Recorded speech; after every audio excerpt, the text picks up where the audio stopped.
सो ये इतना सारा सामान फैला हुआ है। एक्चुअली हम रेडी हो रहे हैं और हमने ये रूम बुक किया है बस 2 घंटे के लिए। 2 घंटे भी कम है, 1 घंटे के लिए। और हमें बस फ्रेश होना है, नहाना है, धोना है।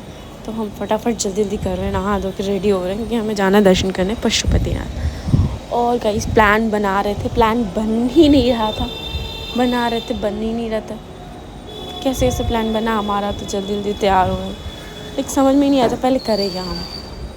तो मैं व्यू भी देखने लगी कि चलो व्यू देखते वीडियो बनाती हूँ, क्योंकि समझ में ही नहीं आ रही कुछ चीज़ें कि कहाँ से स्टार्ट करें। तो फिर रेडी तो हो गए हम।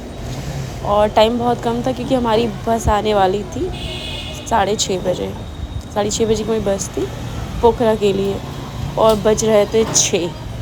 और हम दौड़ते हुए जा रहे थे दर्शन करने, कि एक बार दर्शन कर लूँ, नहीं होता अच्छे से दर्शन तो आते टाइम फिर से दर्शन कर लेंगे पोखरा से रिटर्निंग में। बट दौड़ते दौड़ते हमें लगा कि क्या होगा, देखते हैं, भगवान प्रभु का आशीर्वाद होगा ज़रूर होगा। और फिर हम मंदिर में पहुंच गए। और ये देखो आप, कितना अच्छा लग रहा है। अब मुझे लगा कि मंदिर छोटा सा होगा, जाके फटाक से दर्शन हो जाएगा, टाइम है हमारे पास। पर मंदिर तो इतना बड़ा है कि चलते जा रहे मंदिर आ ही नहीं रहा है। ऊपर से मंकी इतने सारे थे वहाँ पे, मुझे डर ही लग रहा था। ये देखो। अच्छा, मैंने एक चीज़ नोटिस की, यहाँ की जो औरतें हैं वो रेड साड़ी पहनती हैं और पतले पतले मोती की बड़े बड़े माला है। बहुत अच्छा लगता है वैसे इन लोग का। और मेरे फ्रेंड थक गए हैं, हम चल नहीं रहे, हम दौड़ रहे हैं ऐसा कि चलना दौड़ना मिक्स है हमारा। और गाइस ये व्यू देखो,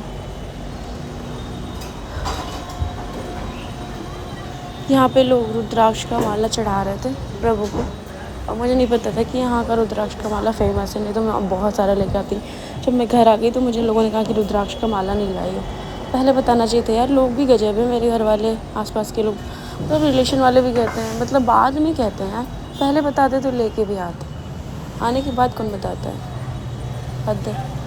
और फिर ये मंदिर है गाइस, और मुझे पता चला कि मंदिर के अंदर कोई वीडियो बनाता है तो उसको मुर्गा बना देते हैं, मुर्गा पनिशमेंट मिलती है, और उससे वीडियोस वगैरह डिलीट करा देते हैं।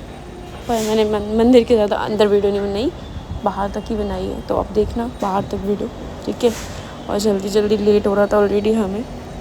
फिर हम दर्शन करने के लिए पहुँचे। हमें वो नदी नहीं देखी, गंगा कोई नदी है या गंगा कैसे कोई नदी है, याद नहीं आ रहा मुझे। तो वो नदी मुझे नहीं दिखी इस दिन। फिर हमने डिसाइड किया था कि अब अच्छे से दर्शन हो नहीं पा रहा है। नॉर्मली हम आ रहे हैं बस ऐसे ही बाहर से दर्शन करके हम जा रहे हैं। तो एक तो लाइन बहुत ज़्यादा भीड़ लगी थी कि अगर हम लाइन में लगते तो फिर हमारी बस छूट जाती, और फिर बहुत ज़्यादा प्रॉब्लम हो, क्योंकि पैसे ऑलरेडी हमने दे दिए थे, टिकट बुक थी तो दिक्कत होता। और 1600 रुपये लगे थे टिकट बस के, तो फिर कैसे होता, फिर गरीब हो जाते हैं नेपाल घूमने में। और गाइस पता नहीं क्यों लोगों की थिंकिंग है कि नेपाल में चीज़ें सस्ती होती हैं, ऐसा कुछ नहीं है। चीज़ें मुझे लग रहा था उतनी ही प्राइस में मिल रही थी। हाँ, वहाँ की जो करेंसी थी उसकी वैल्यू कम थी, पर उतनी ही प्राइस में मिल रही थी। मुझे तो 50 रुपये का पानी का बॉटल मिल रहा था, और लोग कह रहे थे मेरे रिलेशन वाले जा रही हो तो वहाँ सस्ता मिल रहेगा, सब सामान लेके आना, 40 रुपये का स्वेटर मिलेगा, 40 रुपये का ही। अरे भाई, वहाँ तो 700-800 के नीचे कुछ मिल ही नहीं रहा है। नॉर्मल सी चीज़ें, वो नेपाली करेंसी में प्राइस उतना ही पड़ जाएगा इंडिया का 300-400।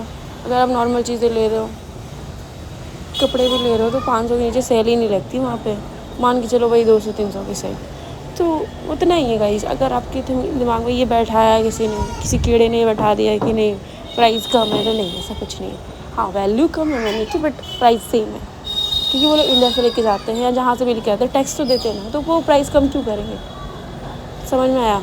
तो प्लीज़ ऐसी फालतू की बात है, अगर कोई जा रहा है आपके यहाँ से तो उसके दाम मत भरना कि ये सारा सामान ढो के लेके आना। और चीज़ें सेम ही रहती है जो हमारे यहाँ मिलती, बस कुछ चीज़ें जैसे रुद्राक्ष वाला पत्थर वहाँ का अलग होता है, ठीक है, और मैजिकल बॉल वो अलग होता है। वो सारी चीज़ें थोड़ी सी डिफरेंट होती हैं, तो वो सारी चीज़ें ला सकते हो, बट क्या फ़ायदा ढो के लेके आ रहे हो। रुद्राक्ष ठीक है, और नॉर्मल पत्थर ला सकते हो, और कुछ है नहीं स्पेशल। ओके, सो गाइस ये है मंदिर का बाहर का गेट, और अंदर बिल्कुल अलाउ नहीं था, तो मैंने यहाँ से ही वीडियो बनाया है। पशुपतिनाथ बोलिए, महादेव, हर हर महादेव। ओके, और जैसे जैसे हमने बाहर से दर्शन किया, क्योंकि बहुत ज़्यादा भीड़ थी और हमें बस पकड़नी थी, और ऑलरेडी 6:20 हो रहा था, 30 पे हमारी वो बस थी, तो हम दौड़ के गए बाहर से दर्शन करके और बोला फिर आएंगे।